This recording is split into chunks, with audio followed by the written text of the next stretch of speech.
So Max Domi, and you played with Ty. Do you have any memory of Max, a little Max, around the room when you're on the team?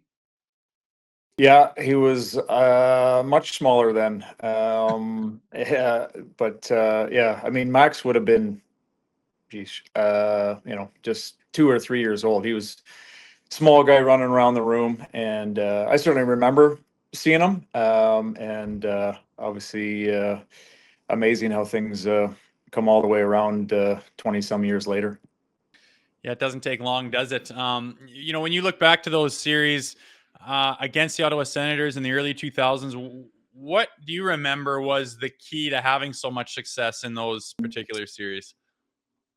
Well, I think there were a couple things on our side that helped us win.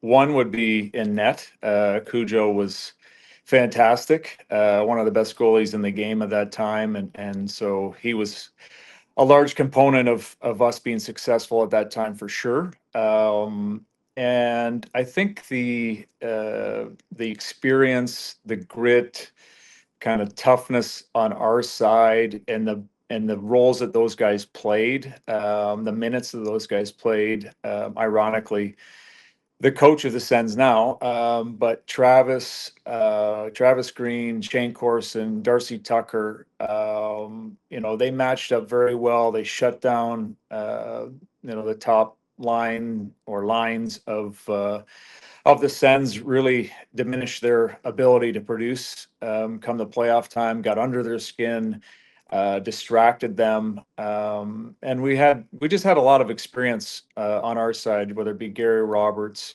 Alex McGillney. There was a long list of guys that were, veteran players, well established. And they had their way with us in the regular season, but in the playoffs it was a little different. Matching lines, utilizing that line the way that we did, and how effective those guys were in their role. And it never hurt to have Cujo behind us all. It's funny because that seems to be playing out again here, Alyn. The fact that Ottawa went 3-0 against the Maple Leafs in the regular season, Anthony Stolarz has been such a brilliant story. But what went through your mind? I'm sure a lot of memories when we found out there was going to be a Battle of Ontario, the 5th installment here in the Stanley Cup playoffs.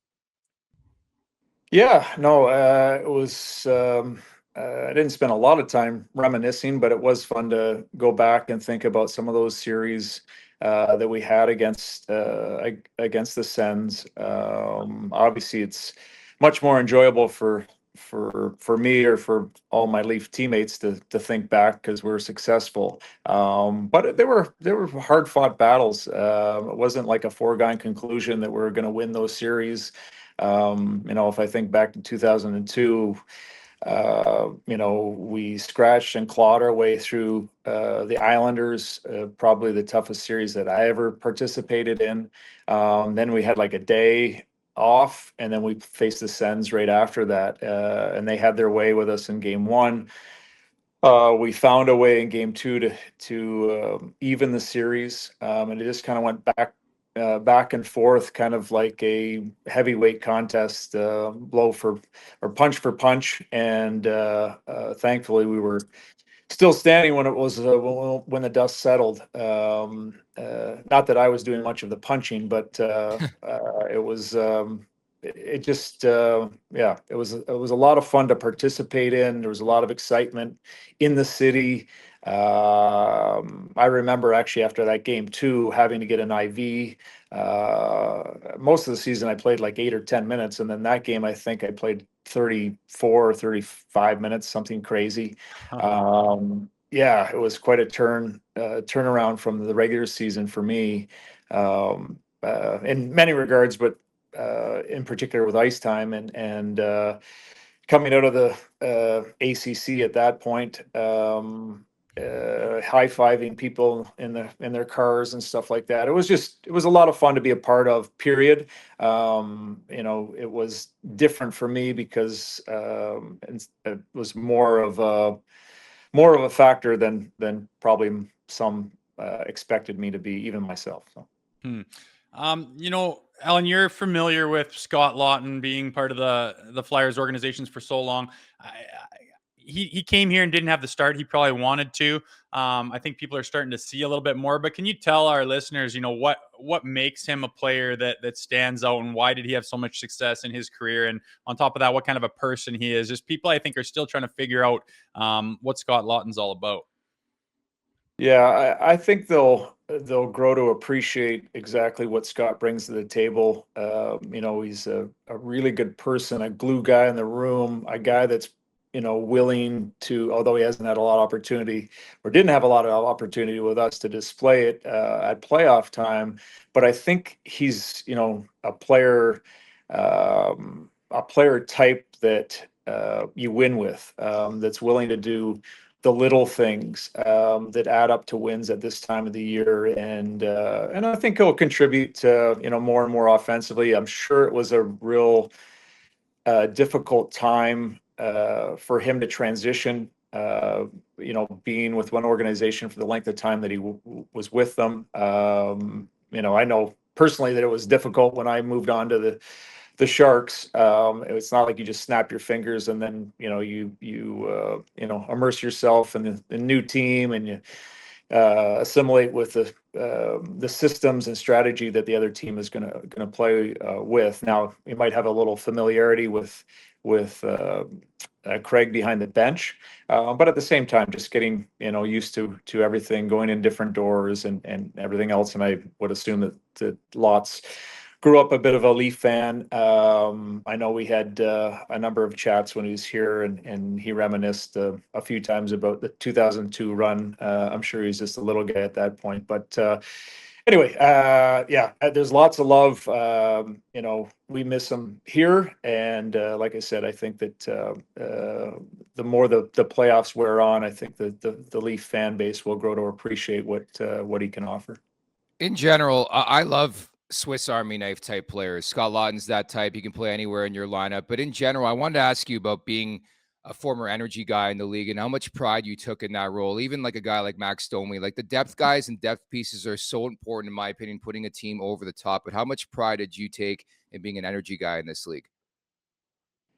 Well, yeah, I mean, took a lot of pride and satisfaction just staying in the league. I don't think anyone, unless you're there doing it, can appreciate how difficult it is to get there and then to stay there. So whatever my role was, I was just happy to be part of the National Hockey League and be part of an NHL team and contribute in whichever shape or form I could. Never took that for granted, never took it lightly.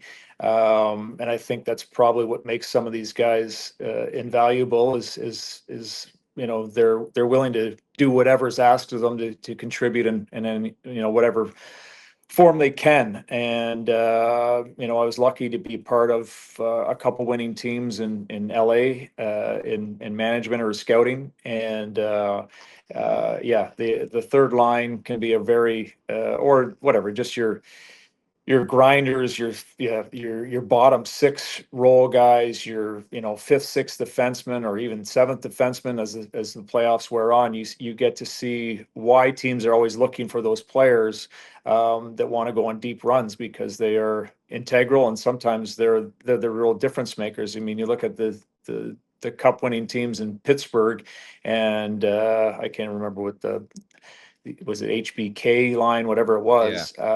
They were kind of the deciding factor. You have your top two lines, which kind of saw each other off. And then that third line, you go back to Tampa and Yanni Gord and Coleman, Barclay Goodrow. So, I do think that those players, or that grouping can chip in and really make a difference at a big time. Obviously, proof in the matter is last night with Max scoring the 0-2 winner. Identity guys, right? And we'll leave with this, since you guys made the deal with Toronto. How's Nikita Grabenkin been looking, and where do you factor him looking in the Flyers organization the next couple of years? We've been very impressed, very happy. He was a target of ours going into the trade deadline, and I absolutely love him. Just the personality. You know, he's got things to work on and improve upon. But the attitude and energy that he brings on a daily basis, with his teeth all knocked out and everything else, I just love everything about him, and I think he's got a bright future with us moving forward. Throwback. We loved him here. We loved you as well, Alyn. Thank you so much for doing this. Really, really appreciate it. We'll talk soon. Okay. Absolutely. Thanks, guys. Make sure to check out more of our content right here on the Leafs Nation YouTube page. We got long form interviews, we got clips, we got epic rants by Jay Rosehill. We simply have it all. And don't forget, you can find out much more at theleafsnation.com. Thanks so much for watching.